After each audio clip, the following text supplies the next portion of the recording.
광야는 어떤 곳입니까? 오늘 엄청난 도전과 시련이 있고 여기서 하나님을 절대 의존적으로 변하지 않으면 살 수 없는 것이 바로 광야입니다.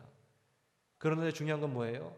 광야에서는 당장 3일 안에 죽을 것 같더니 오늘 그들이 살더라라는 것이에요.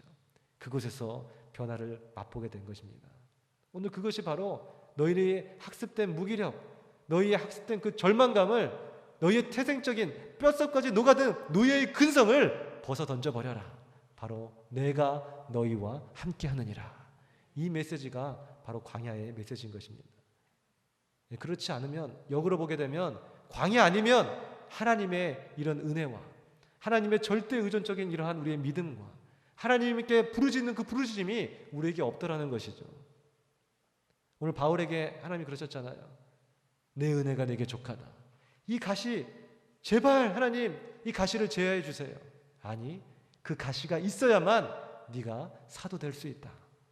가시가 있어야만 은혜가 은혜 될 수 있다. 가시가 있어야만 너의 열정과 사랑이 지속될 수 있다. 바로 그것이에요. 오늘 바울에게 그 가시는 광야였던 것입니다. 그 광야를 통해서 바울은 그의 무기력함을 발견하게 됐어요. 동시에 그 무기력함을 이길 수 있게 해주는 하나님을 발견하게 된 것입니다. 그것이 광야의 장치라는 것이에요. 하나님은 가시를 주기 원하지 않으세요. 우리에게 광야로 내몰기 원하지 않으세요. 그러나 오늘 광야에 내몰지 않으므로 우리를 애굽에서 죽게 원하시는 분은 더더욱 아니라는 것입니다. 광야를 지나서 바로 하나님을 만나고 축복의 땅으로 가기를 원하시는 하나님이시라는 것입니다. 마지막 두 번째, 하나님 우리를 광야로 인도하신 그 이유, 함께 따라 할까요? 광야에서 피는 생명의 꽃을 발견하게 하기 위해. 오늘 우리가 읽은 본문의 그 광야는 히브리어로 미드바르라는 그런 말입니다. 그리고 3절에 하나님의 그 말씀이 나오죠. 오늘 사람이 떡으로만 살 것이 아니요 하나님이 뭐라고요? 말씀으로 살 것이라. 이것은 히브리어로 다바르라는 말입니다. 이 다바르와 오늘 이 미드바르가 같은 말이에요. 쉽게 얘기한다면 이 광야와 말씀이 같은 말이다라는 것입니다. 오늘 이 말씀이라는 이 다바르라는 단어에서 미드바르라는 단어가 파생되어져 나오게 된 것입니다. 그것은 무엇을 의미한가요? 광야에는 생명의 꽃, 생명의 양식, 생명의 떡, 생명의 생수, 바로 하나님의 말씀이 있다라는 것입니다. 우리가 보물찾기 해봤죠? 어렸을 때요. 보물찾기 했을 때 오늘 1등은 어디 숨겨져 있어요? 내 눈앞에 숨겨져 있습니까? 아니면 숲을 속에 숨겨져 있습니까? 숲을 속에 숨겨져 있죠? 광야 속에 아름다운 하나님의 보배가 묻혀 있다는 것입니다. 광야가 바로 축복의 땅이다 라는 것을 하나님이 말씀해 주고 계신 것이에요. 하나님의 말씀을 듣기 위해서는 우리가 광야로 가야 됩니다. 오늘 세상의 소리, 애굽에 있을 때 하나님의 말씀을 통 들을 수가 없어요. 욕망의 소리들, 오늘 세속에서 얘기하는 야망의 소리들, 내 안에 꿈틀꿈틀 거리는 많은 욕심의 소리들, 오늘 세상이 이야기하는 이것이 진리다라고 하는 종교다원주의 그런 소리들, 이단의 소리들, 오늘 자본주의의 가치체계 속에서 있는 그런 물질주의 같은 그런 소리들, 오늘 명예의 소리들, 오늘 세상을 살아가는 이 많은 애굽의 소리 안에서는 하나님의 소리를 들을 수가 없더라는 것입니다. 그럼 언제 우리가 하나님의 소리를 들을 수 있는가? 하나님의 소리가 있는 곳에 가야죠. 그것이 바로 광야라는 것입니다. 말씀이 곧 디바르, 다바르, 이것이 곧 미드바르, 광야라는 것입니다. 오늘 세례 요한은 그렇기 때문에 광야에 거했죠. 오늘 세례 요한은 오늘 마지막 선지자 아닙니까? 이 선지자는 뭐예요? 하나님의 말씀을 듣는 자를 가리켜서 선지자라 그래요. 선지자가 하나님의 말씀을 듣기 위해서는 세속에 있어야 되겠어요? 광야에 있어야 되겠어요? 광야에 있어야 되겠죠.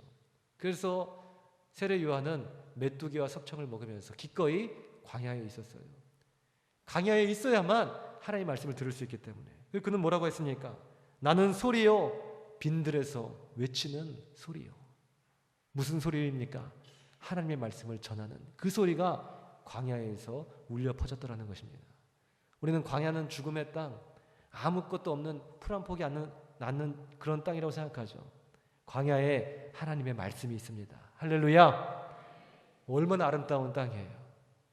소돔과 고모라 땅과는 비할 수 없는 땅이죠. 광야 그곳에 우리 주님이 계시더라라는 것입니다. 하나님의 말씀이 울려 퍼지더라는 것이에요. 그래서 모세는 하나님을 만나기 위해서 광야에 가야 했어요. 오늘 40년 애굽 생활을 끝내고 남은 40년을 광야에서 생활했습니다. 오늘 하나님이 모세 한 사람을 쓰기 위해서 몇 년을 훈련시키셨습니까? 80년. 80년이라는 시간을 훈련시키셨어요. 오늘 이 시간 여기서 80세 이하 되신 분들이 계신다면 아직 나는 훈련받고 있는 중이다. 그렇게 생각하십시오. 그리고 나는 장차 하나님 앞에 크게 쓰임받을 수 있는 제목이다. 할렐루야. 우리 그렇게 생각하시면 돼요. 하나님은 모세 한 사람 쓰시기 위해서 80년 훈련시키셨다니까요. 40년은 애굽에서, 40년은 어디서? 광야에서. 아브라함은 갈대아 우르를 떠나 광야로 갔습니다. 바울은 하나님을 다메섹 도상에서 만났죠. 다메섹 도상에서 만난 이후로 바울은 어디로 갔어요? 아라비아 광야로 갔어요. 왜 갔습니까? 그곳에서 하나님을 만나기 위해서. 오늘 에티오피아의 국고를 맡은, 간다기의 국고를 맡은 그런 내시 여러분 잘 알고 계시죠? 그 빌립은 하나님의 큰 은혜를 입고 나서 하나님의 성령의 인도하심을 따라서 어디로 갔나요? 광야로 갔어요. 이 광야에 갔더니 광야에 풀 한 폭이 나지 않고 사람도 없죠. 근데 성령의 이끄심을 갔는데 딱 한 사람이 지나가고 있다는 것이에요. 그가 누구였습니까? 에티오피아 간다게의 국고를 맡고 있었던 내시였습니다. 그러니까 쉽게 얘기하면 에티오피아의 국무총리 정도 되는 아주 지위가 높은 그 사람을 만났어요. 에티오피아 간다게의 국고를 맡은 그 내시는 뭐 하다가 온 사람이었어요? 예루살렘에 갔다가 온 사람이었어요.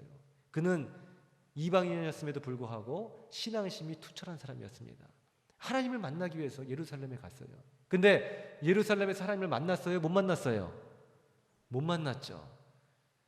하나님이 계신다고 하는 그 예루살렘에는 거기서는 하나님을 못 만나고 그는 번민과 갈등 속에서 이사야서를 읽으면서 광야를 지나가고 있었어요. 그때 성령의 인도하심으로 빌립을 만나게 된 거예요. 당신이 잊고 있는 것을 이해를 할 수 있겠느냐? 해석해 줄 수 있는 사람이 없는데 내가 어찌 이해할 수 있으리요? 빌립이 거기서 복음을 전합니다. 오늘 그 간다기의 국고를 맡았던 내시는 거기서 하나님을 만나게 돼요. 만남의 장소 거기가 어디였습니까? 광야. 광야에서 하나님을 만났다니까요. 오늘 본문 말씀에 오늘 주께서 뭐라고 하십니까? 오늘 하나님께서 광야를 허락하신 이유, 내 하나님 여호와께서 이 광야의 길을 걷게 하신 것을 기억하라. 이는 너를 낮추시며 너를 시험하사 네 마음이 어떠한지 그 명령을 지키는지 않는지 알려 하심이라. 그리고 너를 낮추시고 너를 줄이게 하시고 너를 알지 못하며 내 조상들도 알지 못한 만나를 내게 광야에서 먹이신 것은 사람이 떡으로만 사는 것이 아니요 여호와 입에서 나오는 하나님의 말씀으로 서는 줄을 알게 하려 하심이니라. 그리고 오늘 신명기 8장의 아랫부분에 나오게 되면 결국 하나님께서 다시 반복하시죠. 오늘 하나님께서 광야를 지나가게 하신 것을 기억하라. 낮추시고 줄이게 하시고 오늘 이 광야의 땅을 지나게 하신 것은 결국 뭐라고요? 너에게 복을 주려 하려 하심이라. 오늘 이것이 바로 하나님의 뜻이라는 것입니다. 오늘 우리가 어렸을 때 장롱 밑에 보게 되면 뭐가 나와요? 동전 나오죠. 저는 항상 어렸을 때 뭐 사 먹고 싶으면 장롱 밑에서 한번 쭉 훑었어요. 그러면 어찌 이렇게 항상 나오시는지 지금 묻고 싶어요. 어머님이 혹시 거기다가 일부러 놔두고 계신 거 아닌가?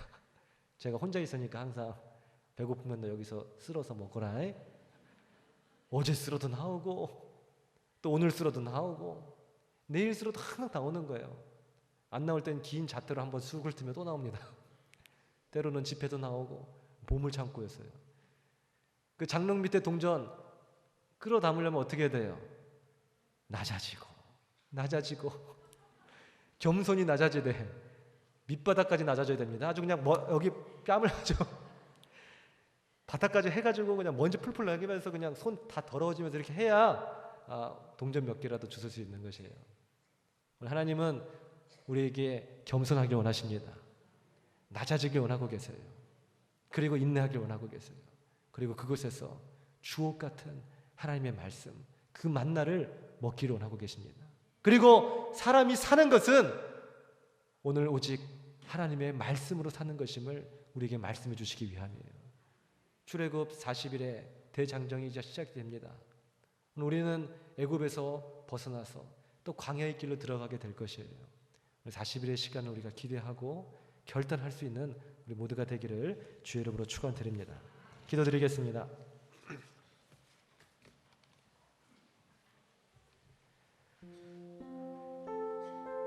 아버지 하나님, 오늘 우리를 광야의 길로 인도해 주신 하나님 감사합니다. 때로는 원망했습니다. 왜 하나님 광야입니까? 내가 이렇게 헌신했는데, 내가 집사고, 내가 안수 집사고, 권사고, 장로고, 목사인데 왜 광야입니까? 광야만큼은 내게 예외가 돼야죠. 내게 이제 시온의 대로가 펼쳐져야 되지 않겠습니까? 때로 하나님을 원망하고 하나님께 등 돌릴 때도 있었습니다. 그러나 주님께서 이 모든 것을 알고 계시고 나보다 더 아파하시며 눈물 흘리고 계신다는 것을 알았습니다. 광야의 시간을 통해서 뼛속까지 박혀있는 내 모든 노예의 근성을 버리게 하시고 나의 모든 자존심, 나의 고집들 다 버리게 하시고 낮아지고 낮아지되 밑바닥까지 낮아져서 오늘 절대지존의 그 하나님을 의지하게 하고자 하는, 그래서 그 생명을 발견케 하고자 하는 하나님의 사랑이 있었음을 우리가 이 시간 알았습니다. 광야의 시간을 소중하게 생각하게 도와주시고 오늘 이 밤에 고통의 눈물을 흘리고 계시는 주님의 종들이 있습니까? 오늘 하나님의 놀라운 섭리를 발견케 하여 주옵소서. 그리고 이 시간에도 여전히 나와 함께하고 계시는 그 하나님을 발견하게 하여 주옵소서. 예수님의 이름으로 기도드렸사옵나이다. 아멘. 아멘. 오늘 시간 여성교회 7팀 특별 찬양하시면서 헌금 드리시겠습니다.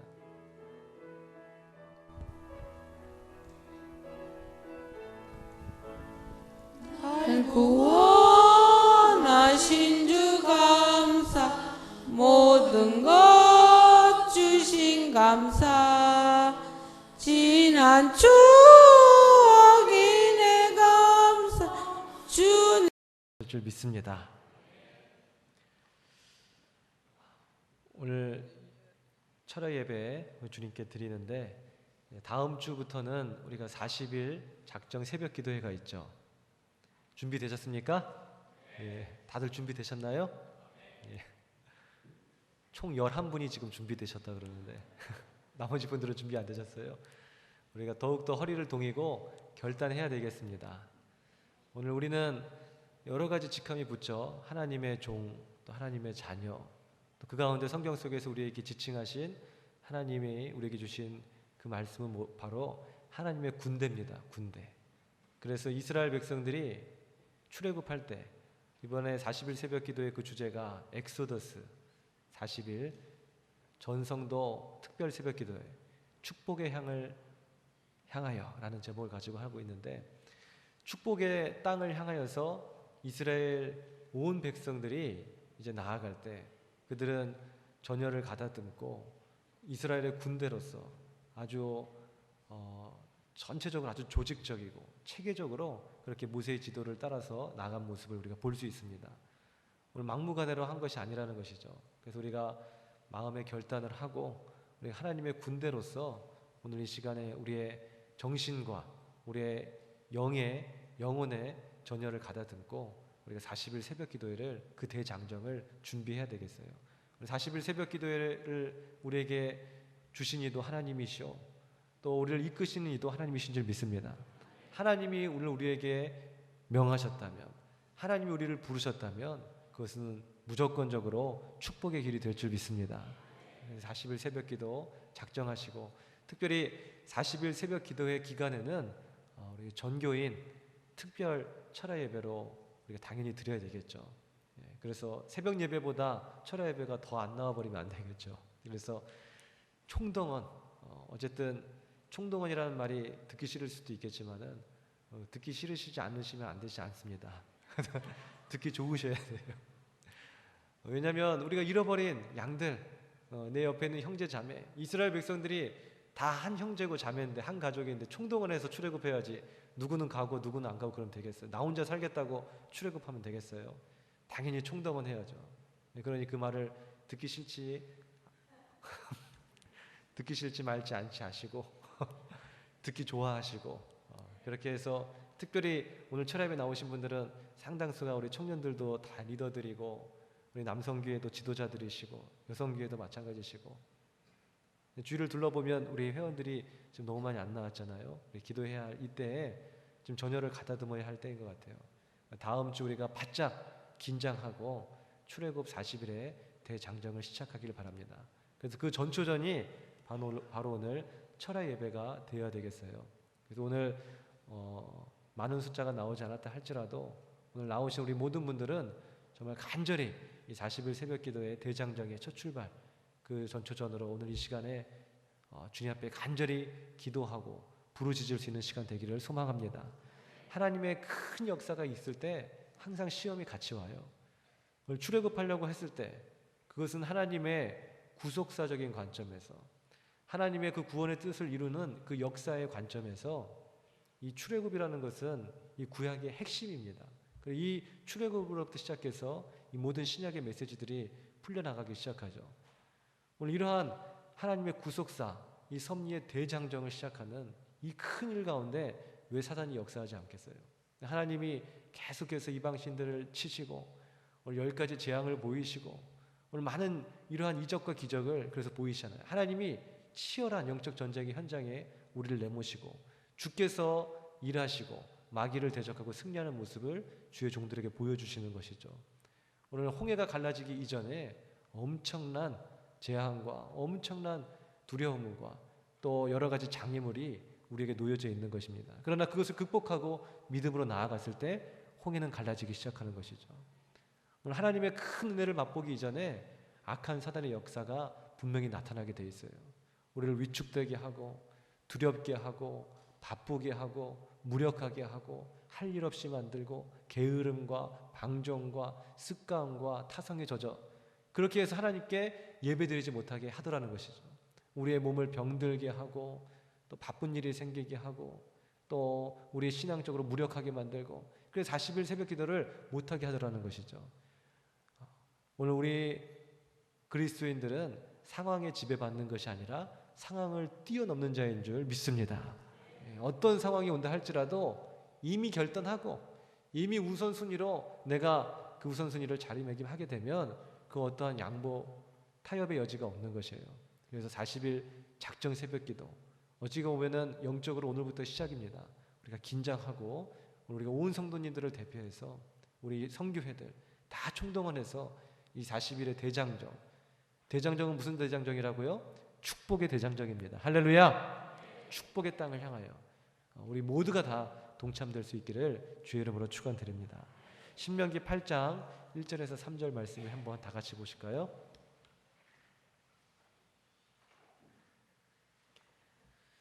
신명기 8장 1절에서 3절입니다.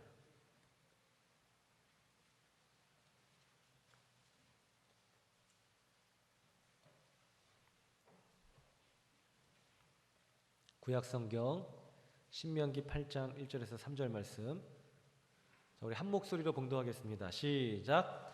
내가 오늘 명하는 모든 명령을 너희는 지켜 행하라. 그리하면 너희가 살고 번성하고 여호와께서 너희의 조상들에게 맹세하신 땅에 들어가서 그것을 차지하리라. 내 하나님 여호와께서 이 40년 동안에 내게 광야의 길을 걷게 하신 것을 기억하라. 이는 너를 낮추시며 너를 시험하사 내 마음이 어떠한지 그 명령을 지키는지 지키지 않는지 알려 하심이라. 너를 낮추시며 너를 줄이게 하시며 너도 알지 못하며 내 조상들도 알지 못하던 만나를 내게 먹이신 것은 사람이 떡으로만 사는 것이 아니요 여호와 입에서 나오는 모든 말씀으로 사는 줄을 내가 알게 하려 하심이니라. 아멘. 인생이 태어나면서 가장 먼저 맞이하는 것은 행복일까요? 고통일까요? 행복이라고 생각하시는 분 한번 손들어 보세요. 인생은 참 아름답다. 이렇게 아름답고 순수하신 분들도 계십니다. 인생은 태어나자마자 고통과 눈물의 연속이다. 한번 손 들어보세요. 아유, 왜 이렇게 힘드신 분들이 많으세요? 기도 제목 많으신가 봐요. 아이고, 이러고 손을 드시는데. 어린아이가 태어나자마자 막 활짝 웃지 않죠. 울지 않습니까? 왜 울을까요? 저와 우리 여러분들은 그때를 생각하면 기억나시나요? 왜 우셨습니까? 그때 당시에. 뭐가 그래도 슬프셨나요? 어린아이가 태어나자마자 응애 하고 우는 거 보면 별로 그렇게 평안해 보이지 않아요. 죽기 살기로 아유 너 왜 태어났나 이러면서 우는 것 같죠. 겉모습만 보게 되면 인생은 태어나자마자 고통이다, 슬픔이다, 눈물이다, 그렇게 겉모습만을 보고서는 우리가 판단할 수 있겠습니다. 물론 이 어린아이가 정말로 슬퍼서 우는지 아유 오늘 이 세상 내가 왜 나왔나, 이 대문호였던 셰익스피어는 이 어린아이가 이 땅에 태어나면서 우는 이유는 이 바보 같은 세상에 왜 내가 또 왔나 라고 하면서 슬피 울었다 그래요. 그것은 일단 그의 생각이고, 생물학적으로 보게 되면 아이가 우는 것은 호흡하기 위해서 우는 거라고 합니다. 어머니 뱃속에 있을 때는 우리가 잘 알듯이 탯줄을 통해서 여러 가지 영양분과 또 산소를 공급받잖아요. 그럼 이 땅에 태어나게 되면 더 이상 어머니의 탯줄을 의지할 수 없고 이제 뭐죠? 홀로 그렇게 스스로 호흡해야만 되겠죠. 이때 스스로 호흡하기 위해서는 들었다 놨다 들어놨다 뭐 울어야 된다는 거죠. 그래야 폐가 늘어났다 줄어들었다 하면서 호흡하게 된다는 것이죠. 그래서 어린아이가 태어나자마자 울지 않는 아기가 있죠. 그럼 우리가 어떻게 합니까? 보통 어린아이를 거꾸로 해서 울어라 울어 하면서 엉덩이를 막 때리죠. 결국 어쨌든 너는 왜 안 우냐 이거예요. 이 땅에 태어났는데 울어야 된다. 우는 것이 정상이다. 슬픈 것이 정상이다. 눈물로 시작하는 것이 정상이다. 울어야 산다 하고 이제 엉덩이를 막 때리는 것이죠. 그 외에 뭐 생물학적인 이러한 거 외에도 여러 가지 설이 있습니다. 캄캄한 엄마 뱃속에 우리 상식적으로 생각했을 때도 10달 동안 있다가 갑자기 강한 빛으로 딱 오니까 그래서 우는 것이다. 너무 수술대가 너무 밝잖아요. 근데 간밤에 태어난 아이는 눈이 안 부시니까 안 울까요? 꼭 그럴 것 같지는 않아요. 어쨌든 많은 사람들의 생각이겠죠. 또 어머니 뱃속에서 듣던 고요한 심장 소리, 그 소리를 듣지 못하고 이제 세상에 딱 태어났더니 뭐 고추야, 뭐 고추 아니야부터 시작해가지고 너무 이뻐, 내 아들이야, 너 왜 이제 나왔냐, 막 시끄럽고 난리고 막 아비규환의 이런 세상 속 잠잠하게 고요하면서 어머니의 심장 소리만 듣던 그때와는 전혀 다른 세상이기 때문에 얘가 깜짝 놀라가지고 운다라는 그런 이야기도 있습니다. 우리 황수관 박사님 잘 아시죠? 우리 고 황수관 박사님은 이 우는 아이가 왜 우는가라고 했을 때 그분은 이렇게 얘기했어요. 그것은 어머니의 고통을 함께 느끼기 때문이다. 실제로 그 아기가 어머니의 뱃속에 있을 때 어머니와 함께 느낄 수 있다라고 그렇게 얘기하잖아요. 어머니가 슬퍼하면 아이도 함께 슬퍼하고, 이 탯줄을 통해서 단순하게 어떠한 생물학적인 뭐 산소나 영양분만 공급되는 것이 아니라 어머니의 감정이 고스란히 그 아기에게 전달된다 그러죠. 그것 때문에 우리가 사실 태교하는 거잖아요. 그 아기가 실제로 귀도 있고 하니까 다 듣는다 그러잖아요. 어머니의 말들, 그러니까 긍정적인 말들, 사랑의 말들, 위로 말들, 이런 걸 해야 아기가 편안한데 맨날 그 비난의 말들, 부정적인 말들, 불평, 원망, 그 아이가 그냥 가슴이 그냥 두근두근 하면서 초조하겠죠. 그러니 그런 것들이 고스란히 전해지니까 이 산모는 항상 평안해야 된다 하면서 이렇게 태교하지 않습니까? 근데 어쨌든 그 산모가 나올 때 황수관 박사님은 이렇게 얘기했어요. 그 고통은 이 치통, 이 치통이 굉장히 아프잖아요. 치통의 5배다. 맞나요? 저는 모르겠습니다. 황수관 박사님도 뭐 어떻게 아시고 그렇게 얘기하셨는지 모르겠어요. 본인이 얘기를 안 나와보셨는데 어쨌든 치통의 5배. 아마 이 어머님들은 에이그 치통은 무슨 치통하고 비할 바냐. 저도 이제 뭐 어머님 또 아내도 아기를 낳았기 때문에 그때 저도 이제 많이 듣죠. 어머니 얘기도 듣고 또 아내 얘기도 듣고 그 아기를 낳을 때 엄청나게 힘들고, 하여튼 쉽게 얘기한다면은 죽었다 살아났다는 거예요. 죽었다가. 맞습니까? 예, 할렐루야. 죽었다가 살아났다. 저도 가끔 그래요. 배가 너무 아플 때 화장실 가면서 딱 그래요. 아, 당신 마음 이제 알겠다. 너무 배 아파가지고, 진짜 배 아플 때 남자들 있잖아요. 진짜 배 아플 때, 너무 힘들 때, 그때 겨우 힘들게 막 기어서 화장실 갈 때 있잖아요. 그때 아, 내가 이제 알겠다고. 이제 당신 마음 알겠다고. 그러다가 돼지게 혼나고. 그 뭐 배 아픈 거하고는 비할 바 안 되겠죠. 근데 중요한 건 뭐라고요? 그 아기가 그 고통을 함께 나눌 수 있다. 그러니 어머니가 그렇게 아파하고 막 애를 쓰고 막 소리 지르고 아기가 다 듣는다는 것이죠. 그러니까는 아기도 함께 아파하고 있다라는 거예요. 뭐 근데 그거를 떠나서 실제로 그 좁은 그 길을 그 아기는 통과해서 지나와야 되잖아요. 그러니 그 얼굴 딱 눌리고, 저도 처음 아기가 태어날 때 그 장면을 첫째, 둘째 다 보고 탯줄도 자르고 그랬는데, 그 아기를 딱 보면 지금의 모습과는 다르죠. 딱 봤을 때는 예, 우리가 보통 외계인 같다 막 그렇게 얘기하는데, 저도 처음 딱 봤을 때는 뭐냐 이거 막 이렇게 느껴지더라고요. 이거 왜 이래 이거 내 얘기 맞나 막 이렇게 느껴지던데, 어쨌든 딱 눌려가지고 막 아기가 막 이러고 막 인상 쓰고 나오잖아요. 탁 꾹꾹 눌려가지고. 근데 본인이 얼마나 힘들었겠어요. 그러니까 울더라. 그렇게 황석원 목사님이 얘기했습니다. 어쨌든 이런 여러 가지 설들 다 얘기를 종합해 보면 고통이다 이거죠. 아기가 그 좁은 길을 혼자 지나와서 나와야 되는 것이든, 어머니의 막 악쓰는 소리를, 고통의 소리를 그 듣는 것이든, 아니면 이제 어머니의 탯줄을 의지하지 않고 이제 홀로 서기를 해야 하는 그 시점에서 홀로 이제 호흡을 하면서 이 세상을 살아가야 하는 이 모든 것이 결국 어머니로부터의 그 분리잖아요. 분리로부터 오는 그러한 고통, 어떤 절대 어떤 고독들, 이런 외로움들, 이런 도전들, 이런 삶의 현실에서 부닥치는 이 아기가 느끼는 그것이 분명히 있을 것입니다. 그것은 우리가 무엇이라고 표현하기 힘들지 모르겠지만 한마디로 얘기한다면 분명히 고통이라고 말할 수 있을 것이에요. 어쨌든 이 고통이 아이를 이제 울게 하는 것입니다. 이렇게 어떻게 보면 인생이라는 것은 첫 번째 순간부터 고통이죠. 그리고 인생을 살면서 끊임없는 고통을 느끼다가 이제 또 마지막 그 순간에는 고통을 느끼면서 사람은 죽게 되잖아요. 고통으로 시작하다가 고통으로 끝맺는 것이 바로 인생이다. 우리는 그렇게 얘기할 수도 있습니다. 왜 이렇게 인생은 고통스러울까? 이 고통의 문제가 인생들의 심각한 문제로 자리매김하지 않을 수 없습니다. 그래서 이 고통의 문제, 많은 또 종교학자들 결국 이 고통의 문제를 어떻게 해결할 것인가, 여기서부터 철학도 시작이 되고 여기서부터 이방 종교들도 시작이 되는 것이죠. 그런데 이 문제는 이 고통이 하나님을 믿고 난 이후에도 끊이지 않더라. 이것은 우리 또 그리스도인들의 문제가 되는 것이에요. 우리 기독교인들의, 하나님의 자녀들의. 오늘 우리는 하나님을 믿고 나면은 모든 것이 다 이제 평탄대로라고 생각했었습니다. 시온의 대로가 열릴 거라고 생각했었죠. 근데 하나님을 믿는다고 해서 비 올 때 비가 안 맞는 것이 아닙니다.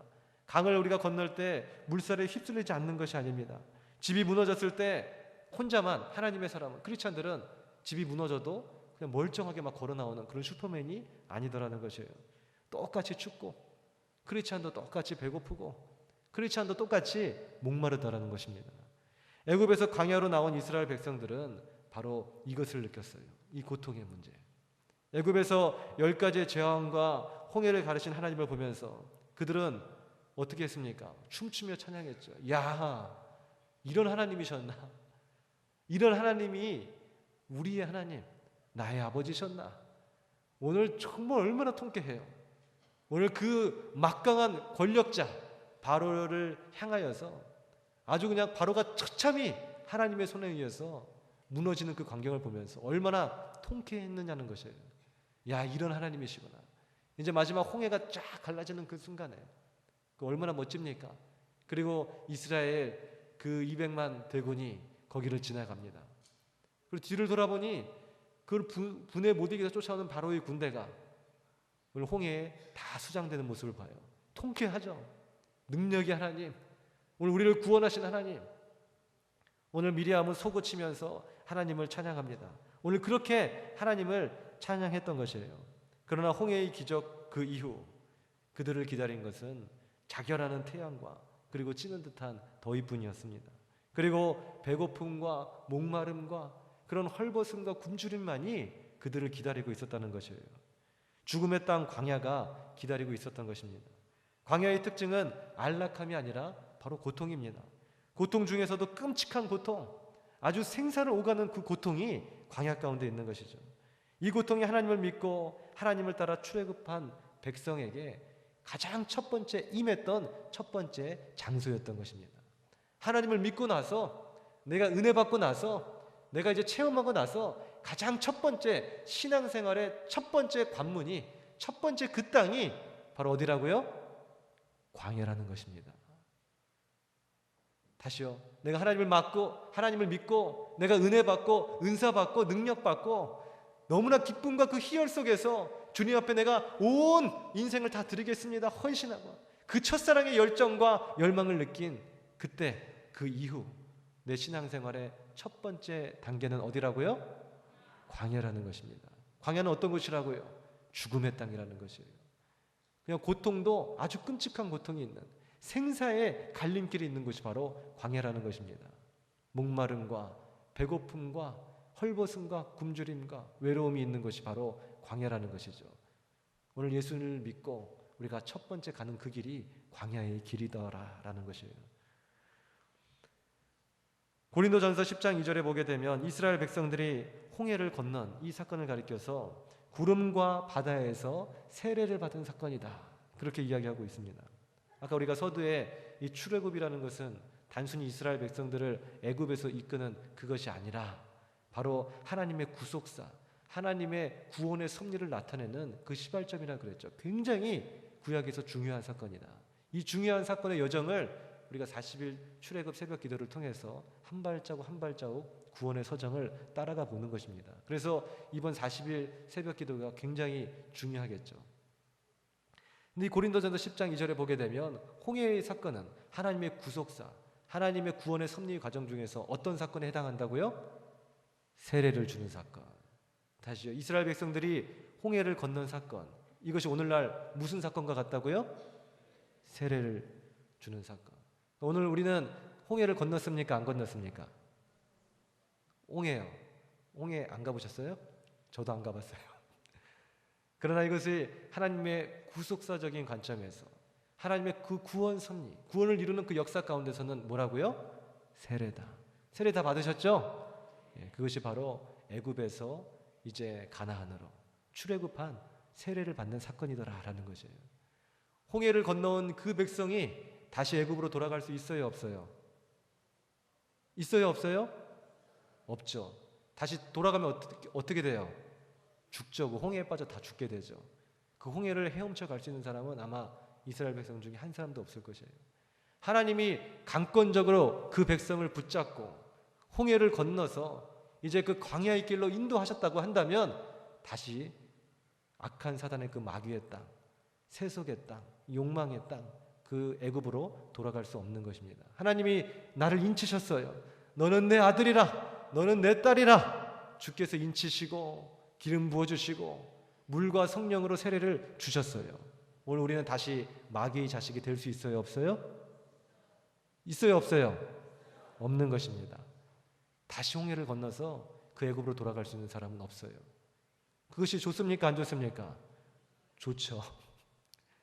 하나님이 그렇게 우리를 강력하게 인치시고 기름 부어주시고 물과 성령으로 세례를 주셔서 우리를 구원해 주셨다는 것입니다. 홍해를 건넌 사건은 바로 세례를 받은 사건, 우리가 구원받은 사건이다라는 것을 알 수 있죠. 우리도 이렇게 예수님 믿고 완전히 거듭난 새 사람이 됐죠. 이스라엘 백성들은 이제 홍해를 건넌 그 이후부터는 노예가 아니에요. 그 누구도 그들을 가리켜서 이 노예야 라고 말할 사람은 한 사람도 없습니다. 거기는 애굽 사람이 아예 없어요. 광야는요. 오직 이스라엘 백성들만 있어요. 오늘 법적으로도, 오늘 도덕적으로도, 태생적으로도 그들은 노예의 신분이 아닙니다. 그들은 이제 홍해를 건너므로써 완전히 새 사람이 됐습니까? 아니면 옛 사람 그대로 남았습니까? 새 사람이 됐죠. 완전히 새로운 사람. 더 이상 이제 노예가 아니라니까요. 누구의 구속을 받지 않는다니까요. 오늘 바로의 법과 율법에 지배받지 않는다니까요. 오늘 마귀의 법에 지배받지 않는다니까요. 오늘 그 누가 그들을 통치하고 그들을 다스리려고 하지 않는다니까요. 그들은 자유인이 된 것입니다. 오늘 우리는 예수님을 믿고 그렇게 거듭난, 다시 말해서 새롭게 태어난 새로운 사람이 된 줄 믿습니다.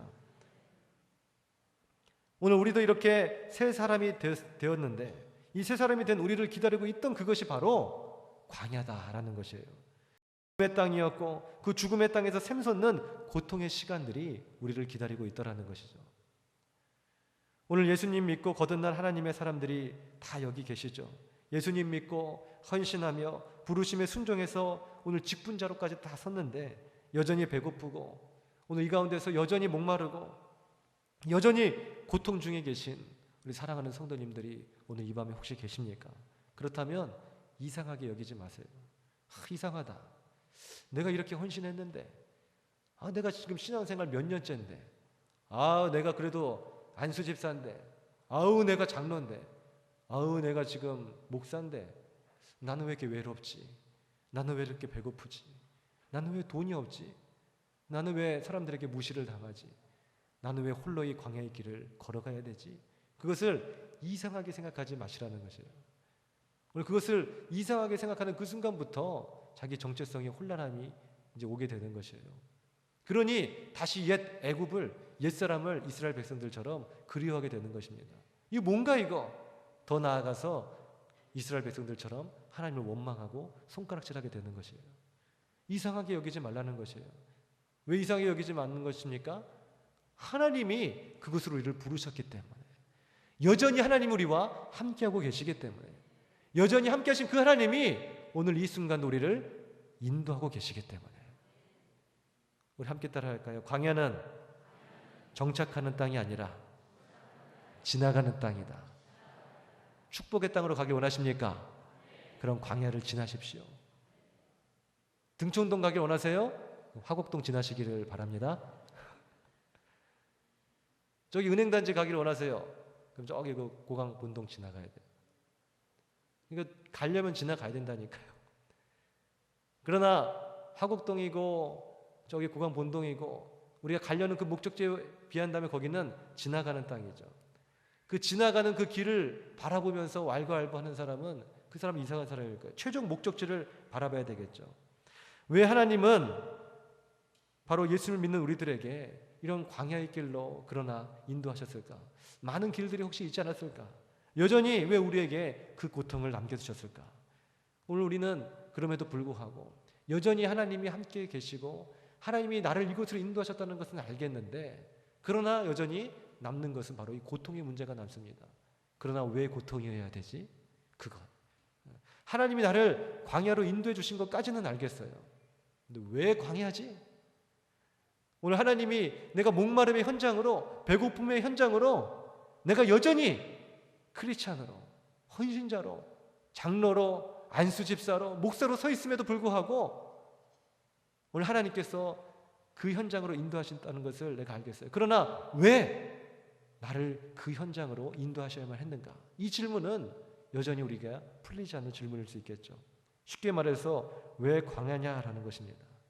오늘 이 시간에 우리는 왜 광야냐라고 묻기 이전에, 그 해답을 알기 이전에 우리 한 가지 전제를 해야 될 사실이 있어요. 그것은 뭐냐면 하나님의 광야의 땅으로 인도해 주셨다라는 전제입니다. 본문의 8장 5절을 보게 되면 너는 사람이 그 아들을 징계한 같이 내 하나님 여호와께서 너를 징계하시는 줄 마음에 생각하시고, 우리를 광야로 인도해 주신 그분이 누구냐?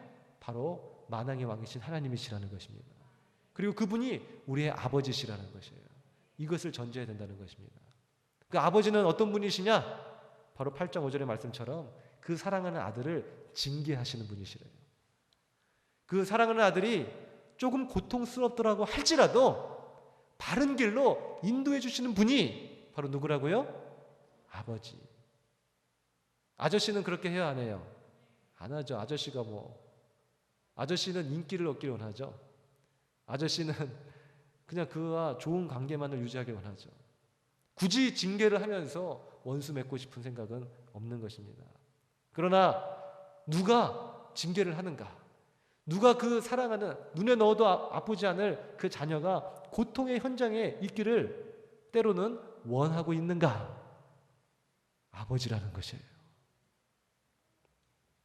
근데 우리가 그것을 이해할 수 있을까? 하나님은 너희는 이해할 수 있을 것이다. 그렇게 얘기를 해요. 우리가 벌써 이 얘기를 하게 되면 이제 3주째입니다. 이 모델과 비유. 하나님은 이 모델을, 이 비유를 통해서 하나님을 우리가 견주어 알 수 있는 장치를 우리에게 주셨다라고 했었죠. 가정이라는 모델, 아버지라는 모델, 어머니라는 모델. 그래서 하나님은 비유를 계속 말씀해 주시는 것이에요. 히브리서 12장 8절은 징계는 다 받는 것이거늘 너희에게 없으면 사생자여 친아들이 아니니라. 사람이 그 아들을 징계한 같이 여호와께서 너를 징계하시느니라.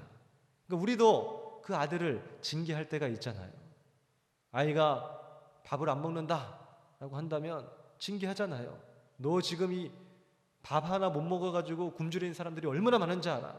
하나님께 감사하면서 밥 한 톨도 남기지 말고 먹어야지.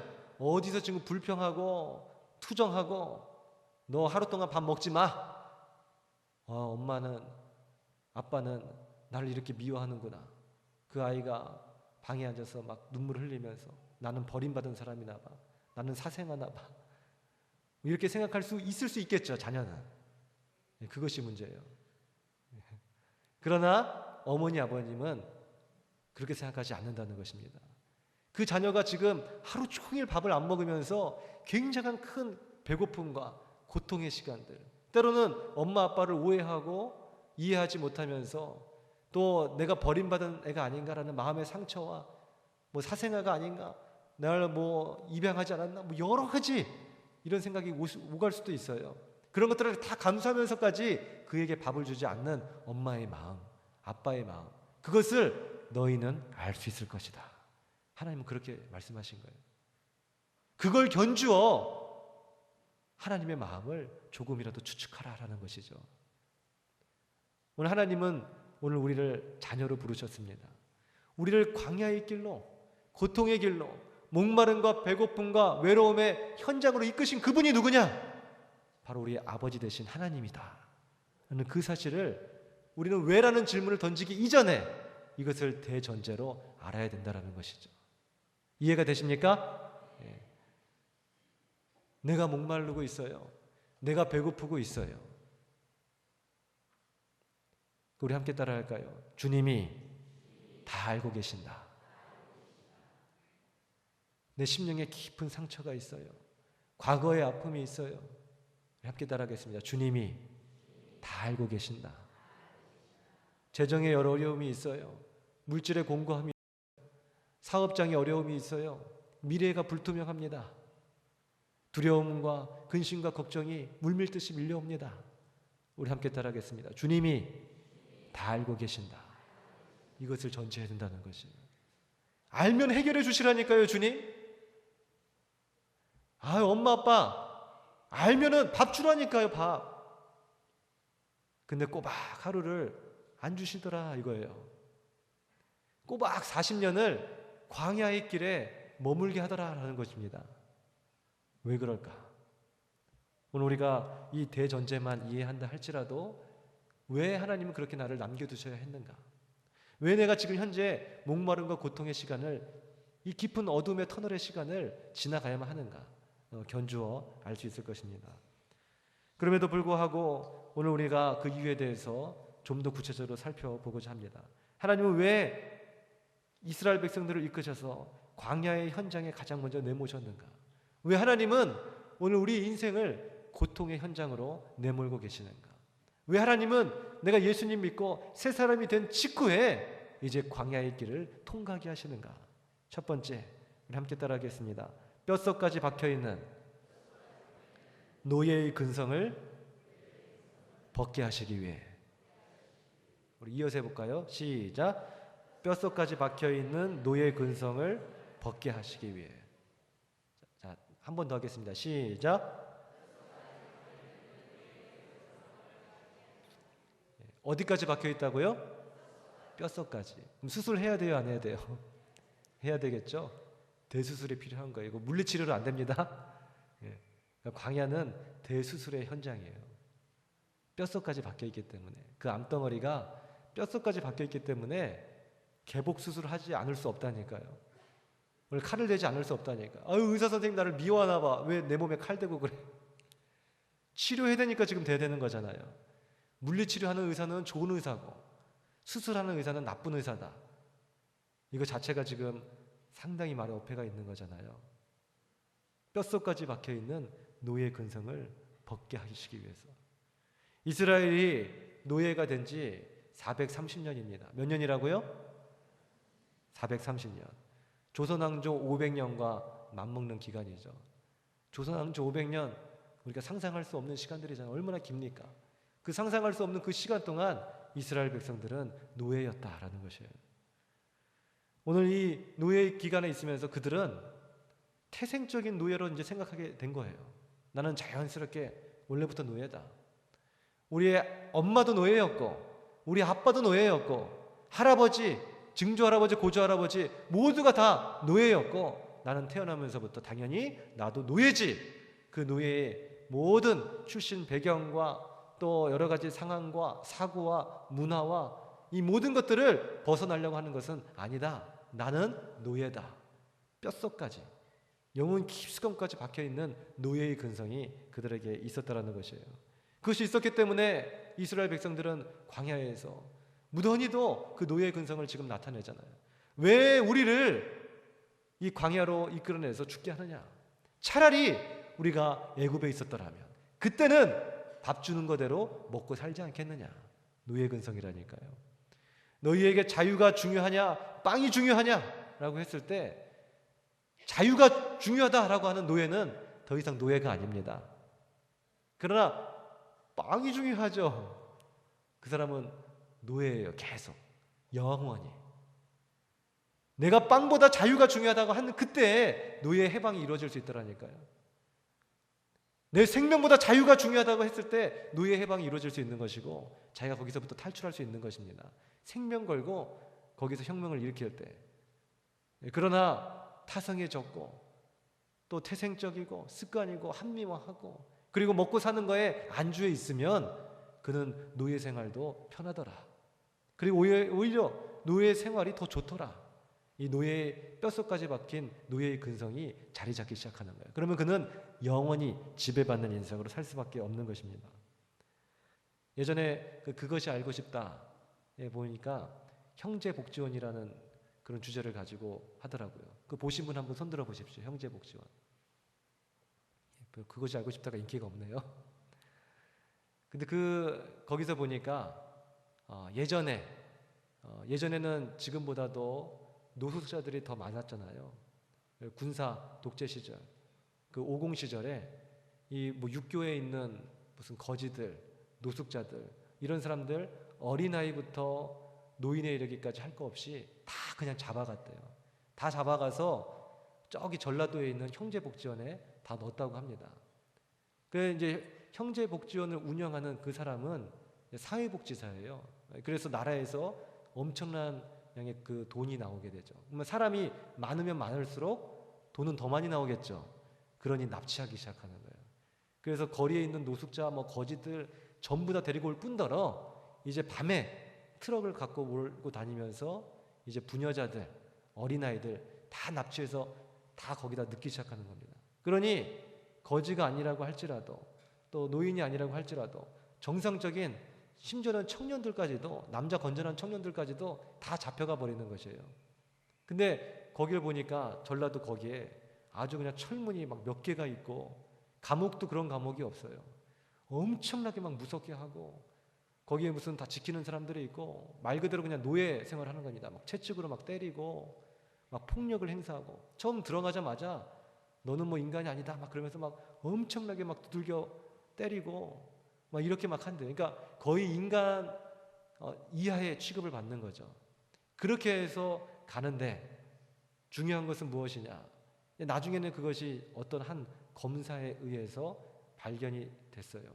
그러나 그것이 이제 이 정치적으로 굉장히 유착되었기 때문에 그 사람이 구속도 안 되고 오히려 이제 그 검찰이 뭐 강등되고 막 이런 복잡한 히스토리가 있더라고요. 근데 어쨌든 간에 그것이 이제 사회적으로 알려지면서 이제 해체는 됐죠.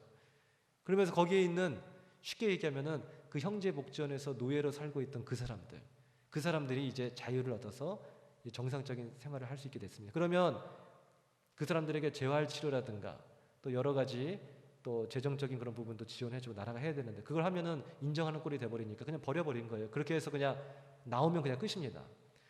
근데 나와도 자기는 어째부터 처음부터 그런 노예가 아니었잖아요. 엄마 아빠의 귀한 그런 아들이었고 딸이었고 어린아이에서부터 잡혀간 아이들도 있고 청년 시절에 들어가서 노인이 돼서 나온 사람도 있어요. 그러나 중요한 건 뭐라고요? 아주 부당하게 잡혀간 겁니다. 자기는 원래 그런 아이였어요. 사회에서 정상적으로 공부도 아주 잘하고 또 부모님 말씀도 잘 듣고 그렇게 큰 꿈이 있었던 그런 사람이었어요. 그것이 원래 그 사람이었습니다. 학대받고 천대시 받는 그 사람이 원래 그 사람이 아니라 근데 20년이 지나고 30년이 지난 이제 그때의 자신의 모습은 당신을 누구라고 생각하느냐라고 했을 때 이전의 모습은 다 잊어버렸다는 것이죠. 나는 노예라는 것이에요. 그리고 어느 한 사람이 이제 증거를 하면서 막 울더라고요. 이제 그것이 알고 싶다의 마지막 장면이었는데 막 울면서 근데 더 무서운 것은 더 끔찍한 것은 내가 거기에 있었을 때 그때가 더 편하다고 생각하는 것이고 또 차라리 나 홀로 살아가는 것보다 거기에 복종하는 것이 더 편하다고 여겨지는 것 이것이 제일 끔찍합니다. 그러더라고요. 그러니까 자유가 된 그 사람이 결국 뭐 하고 있어요? 어떻게 해서든지 형제 복지원에서 나오기를 손꼽아 기다렸는데 나온 그가 다시 형제 복지원에 들어가고 싶어 하더라라는 것이에요. 왜요? 거기서는 인간 취급 못 받고 막 했어도 막 이상한 막 꿀꿀이 죽 같은 거 먹고 해도 거기에 길들여져 있는 것이에요. 그런데 그것이 나는 당연히 그렇게 먹어야 된다고 생각하는 거예요. 이 사회에 나와서 오히려 홀로 생활하고 자립심을 갖고 창조적 미래를 개척해 나가는 것이 그냥 두렵고 나는 그런 내게는 미래가 없다고 아예 생각하는 거예요. 그러니 차라리 거기서 그냥 맨날 맞는 것이 편하고 이제 누가 나 안 때려주나. 예전에는 군대가 지금보다도 더 폭력이 많았으니까 원래 이제 제대하고 나면 딱 그러잖아요. 엉덩이가 막 근질근질하다 그러잖아요.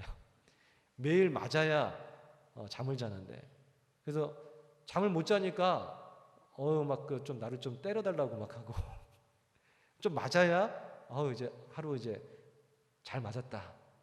맞기 전에 불안불안하는 거예요. 언제 또 점호가 있을지 모르니까 집합하게 되면 자다가도 벌떡 일어나가지고 또 뒤에 가서 또 막 맞고 일단 맞고 나면은 이제 잠자는 시간이니까 그렇게 이제 태생적으로 자꾸 이제 길들여져 가더라라는 것이죠. 우리 영화 우리 쇼생크 탈출 보게 되면 거기에서 갇혀 있는 그 사람이 막 몇십 년 있다가 탈옥하기도 하고 어쨌든 형량을 맞춰서 나오기도 하고 근데 그 사람들이 사회에 적응을 하지 못하고 오히려 감옥을 그리워하는 모습들 그 영화에서도 보여지죠. 그러니까 형제복지원이든 뭐 쇼생크 탈출이든 어디든지 간에 우리 인간의 그 본성에는 뭐가 있는가? 길들여짐이라는 것이 있더라는 것이에요. 오늘 노예의 근성 이것을 벗지 못하면 오늘 나 자신의 실질적인 정체성 하나님은 우리를 왕같은 제사장이요 거룩한 나라로 세워준 줄 믿으시기 바랍니다. 근데 남들이 막 놀려요. 너 왕따였잖아. 하도 그 소리만 듣고 있으니까 자기는 왕따로 생각하는 거예요. 아유 너 같은 놈 커서 뭐 될래? 부모님이 맨날 이렇게 얘기했으면 나 같은 놈 커서 뭐 되나 그렇게 생각하는 거예요. 지금 당장 내가 직면해 있는 현실 내 사업이 망했다. 나는 사업 하나도 제대로 하지 못하는 나는 인간 폐물이다. 나는 인간의 실패자다. 이렇게 생각하는 거예요. 거기에 그리고 길들여져 가더라는 것이에요. 본연의 하나님이 처음 만드신 하나님의 형상대로 지은 그 아름다운 이미지를 잊어버리고 있다라는 것입니다. 미국의 심리학자 마틴 셀리그먼이라는 사람은 절망은 학습된다라는 그런 이야기를 입증해 보인 바 있습니다. 고통을 피할 수 없는 실험실의 개는 어느 시점을 넘어서게 되면 더 이상 이 고통을 피하려는 행동을 포기한 채 수동적으로 고통을 받아들이게 된다는 것이에요. 그러니 절망이 그냥 학습되는 거예요. 그리고 이 절망이라는 것은 내가 극복해 나갈 수 없는 것이다. 학습이 된다는 것이에요. 처음에 고통을 줄 때는 그냥 너무나 아픕니다. 근데 계속 고통을 줘요. 처음에는 발버둥도 칩니다. 으르렁도 거립니다. 근데 이제 으르렁거리든 막 짖든 뭐 발버둥을 치든 계속 지속적인 고통이 계속 오는 거예요. 그러다 보니까 나중에 어떻게 해요? 맞고 가만히 있는 거예요, 그냥. 그냥 고통이 와도 에이그 이것이 내 팔자려니 이렇게 하면서 그냥 계속 맞고 있는 것이죠. 사람은 역시 마찬가지라고 이 셀리그먼은 얘기합니다. 사람도 고통을 피할 수 없으면 무기력해지고 아무 저항도 할 수 없다. 그리고 그것이 끝이 아니다. 가해자의 논리와 기준이 자신의 논리와 기준으로 변화되기도 한다 라고 그렇게 얘기합니다. 예를 들어서 가정폭력이 막 일상적으로 있는 것이다. 처음에는 아버지가 술 먹고 와가지고 막 폭력을 행사하고 했을 때 저항합니다. 아들이 저항하죠. 아빠 왜 그래? 우리 집안을 어떻게 이렇게 하려고 그래? 아빠 제발 그러지 마. 근데 아빠한테 더 두들겨 맞아요. 다음 날이 됐습니다. 정말 나 미쳐버릴 것 같아. 왜 이러는 거야? 더 두들겨 맞아요. 이제 낮에 아빠하고 대화도 시도합니다. 또 집을 나가보기도 합니다. 아빠는 변한 게 없어요. 그리고 또 여전히 폭력을 행사하고 두들겨 맞습니다. 그러다 보면 어떻게 된다고요? 이제는 그것을 합리화하게 빨리 적응한다는 거예요. 적응하려고 하는 그런 기질이 인간에게 있다는 거예요. 그래서 절망도 학습된다 그랬죠. 그래서 그들이 스스로 합리화해서 어떻게 생각하느냐? 내가 맞을 짓 했으니까 아빠가 때리겠지 라는 그 생각을 한다는 것이에요. 그래서 이 폭력에 길들여진 그런 사람들, 오늘 그 피해자들이 가해자로부터 벗어나지 못하는 그것이 바로 학습되는 절망이다 라고 그렇게 얘기한다고 합니다. 이것을 가리켜서 학습된 무기력, 자발적 복종이라고 그렇게 얘기한다 그래요. 그러니까 스스로 복종하는 거예요. 그러니까 이 형제 복전에 있는 사람이든 누구든지 간에 그 혁명을 일으켜가지고, 저는 그걸 보면서 그들을 지배하고 있는 사람은 정말 몇 사람 안 됩니다. 갇혀 있는 사람은 몇백 명이에요. 아니 몇백 명의 사람들이, 건장한 사람들도 있는데, 아니 저기 그 몇 명 그거 저거 못 이기나? 또 저 총이 있는 것도 아니고, 뭐 칼은 있을 수 있겠지만은 그래도 이렇게 조금 그거 이겨서 나가려고 하질 않나? 얼마나 거기 있는 사람들이 말을 잘 듣던지. 학습된 무기력이라는 것이에요. 자발된 복종이라는 것입니다. 그래서 나는 처음부터 노예라는 것을 받아들이기 시작하는 거예요. 더 이상 도전하지 않으려고 하는 것입니다. 나는 뭐 신앙 이 정도지. 더 이상 성장하려고 하지 않는 것이에요. 뭐 기도해도 뭐 되겠나? 더 이상 기도하려고 하지 않는 것이에요. 나는 어차피 노예였는데, 나는 어차피 이렇게 실패한 사람이었는데, 더 이상 인생의 발전을 스스로 막아버린다라는 것이죠. 40일 새벽 기도다. 하루도 새벽 기도를 못했는데 40일이라니 모든 도전과 창조적 미래를 스스로 막아버리는 것입니다. 오늘 이 인지된 그러한 무기력, 오늘 스스로 합리화하는 이런 절망감, 학습된 절망감, 이런 것들을 깨트리기 위해서 하나님은